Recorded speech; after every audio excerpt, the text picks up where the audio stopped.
All right, let's get right into it. Whether you're a law student cramming for an exam or you're just really curious about how a country's rules actually get made, you have come to the right place. In this explainer, we are going to break down piece by piece the sources of South African law. Think of this as your ultimate study guide to help you absolutely nail this topic. So, let's dive in. So let's start with the big question. Where does South Africa's laws really come from? Now, if you're picturing one single giant book that has every single rule written down, well, that's not exactly how it works here. The real answer is so much more interesting. It's a mix of history, modern-day court cases, and the very culture of the nation itself. Okay, here's our game plan, our roadmap for making sense of it all. First, we'll get a bird's eye view of all the different legal sources. Then, we're going to zoom in on what I call the big three: the Constitution, legislation, and court precedent. And finally, we'll wrap up by exploring the historical and other influential sources that really complete the whole puzzle. All right, first things first, let's start by building our legal toolkit. In this first section, we're going to define what on earth sources of law even means, and get a quick overview of all the different types you're going to come across. So, what are sources of law? It's actually pretty simple. They're just the places where our legal rules come from and where you can find them. But here's the most important thing you need to remember about South Africa. Its legal system is what we call uncodified. That's a fancy way of saying there isn't one single code or book of law. Instead, our law is like a giant mosaic pieced together from many different sources. And here they are, the 8 key pieces of that mosaic that make up the South African legal landscape.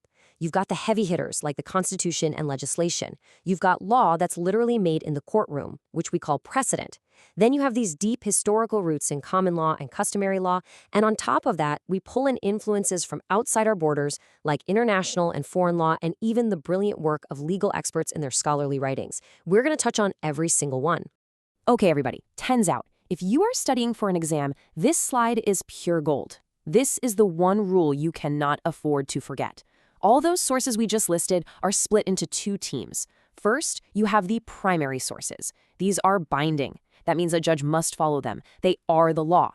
Then, you have the secondary sources. These are only persuasive. They're influential, sure, and a judge can look at them for a bit of guidance, but they are not mandatory. Getting this distinction right is absolutely crucial. So let's start with our first major source, and we are starting right at the very top of the legal food chain. We're talking about the single most powerful source of law in the entire country, the Constitution. It is the absolute apex of the legal pyramid. And there's its full proper title, the Constitution of the Republic of South Africa, 1996. Now, notice something. It's not called an act like other laws. That was a very, very deliberate choice. It was meant to signal its unique and supreme status, placing it above everything else. What this means in practice is that any law, any action by the government, even a contract between 2 people, if it clashes with the Constitution, it's invalid. Poof, gone, no exceptions. So, what gives the Constitution all this power? Well, it boils down to these 5 key features. First, like we said, it's the supreme law. Second, because it's supreme, it's automatically a primary binding source. Third, it sets up the whole structure of our government with the separation of powers. Fourth, and this is a big one, it contains the famous Bill of Rights, which protects our most basic human freedoms. And finally, it creates what's called a single system of law. Just think of it like a lens. Every other law in the country, from a tiny municipal bylaw to a huge act of parliament, has to be looked at and interpreted through the lens of the Constitution. Okay, next up, legislation. Now, if the Constitution is the ultimate rulebook for the entire country, then legislation is like the individual chapters and instruction manuals written to govern all the specific parts of our daily lives. This is the law made by the people we elect. Legislation, and you'll also hear it called statutes or acts, is pretty straightforward. It's the law that's been written down. This can be huge national laws passed by Parliament, like the Consumer Protection Act, or it can be small local bylaws from your municipality about, say, recycling rules. The reason we have it is always practical, either to fill a gap where there was no law before, to update an old, outdated law, or to fix a problem in a law that already exists. And just like the Constitution, it is a primary binding source of law. So how does this written law even come to exist? It doesn't just appear out of thin air. As you can see, it goes on quite a long journey. It often starts as a green paper, which is basically a discussion document where the government asks for public comments. What do you think about this idea? Then that's followed by a white paper, which lays out the government's official policy. Only then is a formal bill drafted. That bill then has to survive debates, committee reviews, and votes in Parliament before it can finally be sent for approval and signed into law by the president. Okay, so once a law is passed, how do courts figure out exactly what it means? Well, in the old days, they often used a literal approach. They just look at the plain dictionary definition of the words. So if a sign says no vehicles in the park, that literally means no cars, no motorcycles. But what about a kid's tricycle or a skateboard? The literal approach can get a bit stuck. That's why the modern way, which has been confirmed by our Constitutional Court, is the purposive approach. Here, the judge asks a smarter question.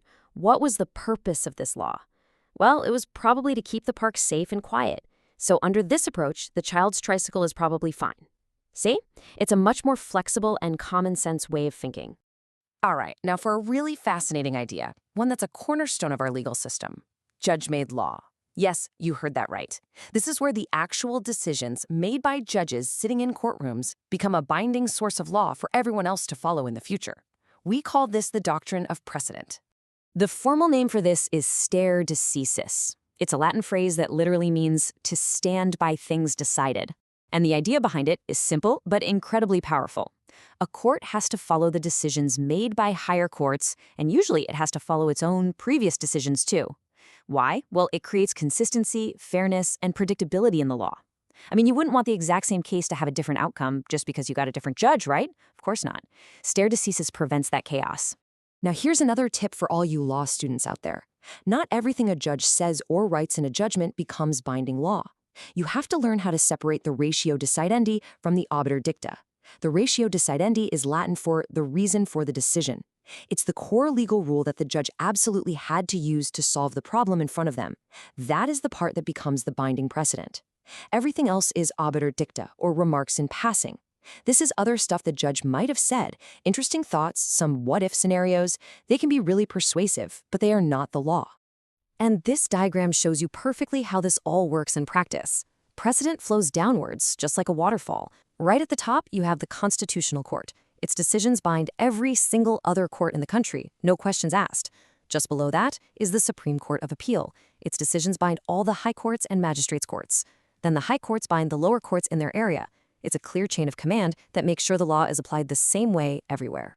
I know, this looks like some kind of secret code, but trust me, it's actually just a legal address that tells you exactly where to find the case. Let's crack it. 2006 is the year the case was published in the law reports. The 6 means it's in the 6th book or volume for that year. SA tells us which report series it's in, the main South African law reports. 208 is the page number where the report starts. And finally, SCA tells you which court decided the case. Here, it was the Supreme Court of Appeal. See? Not so scary when you know the key. Okay, we've covered the big three: the Constitution, legislation, and precedent. But the story of South African law doesn't end there. Now we get to look at the other sources. Some are ancient, some come from other countries, that all weave together to complete this rich legal tapestry. So here are 3 more primary or binding sources for you. First up is our common law. This is the legal bedrock we inherited from Roman, Dutch, and English law. It's the default law we fall back on when there's no specific act of parliament covering a situation. Then you have custom. These are unwritten rules that come from a practice being followed for so long by a community or an industry that it just becomes accepted as law. And finally, and this is so important, we have customary law. This refers to the traditional, long-standing legal systems of South Africa's indigenous peoples, which the Constitution now fully recognizes as an equal source of law. Now, it's really easy to mix these two up, so let's draw a clear line. Customary law is an entire system of law that is deeply connected to the culture of indigenous African peoples. It even has 2 forms. There's official customary law, which is what got written down in old statutes, and then there's living customary law, which is how the rules are actually practiced and evolving in communities today. Custom, on the other hand, is a much more general idea. It could be a specific trade practice, like how things have been done in the wine industry for 100 years. For that practice to become law, it has to pass a very strict test to prove it's been around forever and everyone follows it. Here is another vital distinction you have to get right. International law is all about the rules that govern relationships between different countries. Think of treaties on human rights or the environment. This is a primary source, and our Constitution is very clear. Courts must consider it when they're dealing with the Bill of Rights. Now, foreign law is completely different. That's just the normal domestic law of another country, like a law from Germany or Brazil. A South African judge might look at it for ideas, but it is only a secondary, persuasive source. They may look at it, but they absolutely do not have to. And finally, our last source, scholarly writings. These are the textbooks, the articles, and the commentaries written by legal academics and other experts. As we already know, this is a secondary source, which means it is not binding law. A judge can't just say, well, the law is this because Professor Smith says so in her book. But these writings are incredibly influential. Judges often quote them in their judgments to back up their own reasoning or to explore a complex legal idea. So there you have it. We've journeyed through the entire landscape, from the absolute supremacy of the Constitution to the laws passed by Parliament, the precedents set by judges, and the deep historical roots of our common and customary law. Which brings us to one final question to leave you with. In a system like this, one that is built on deep history but is also guided by a powerful modern constitution, which source do you think truly holds the most power to shape South Africa's future?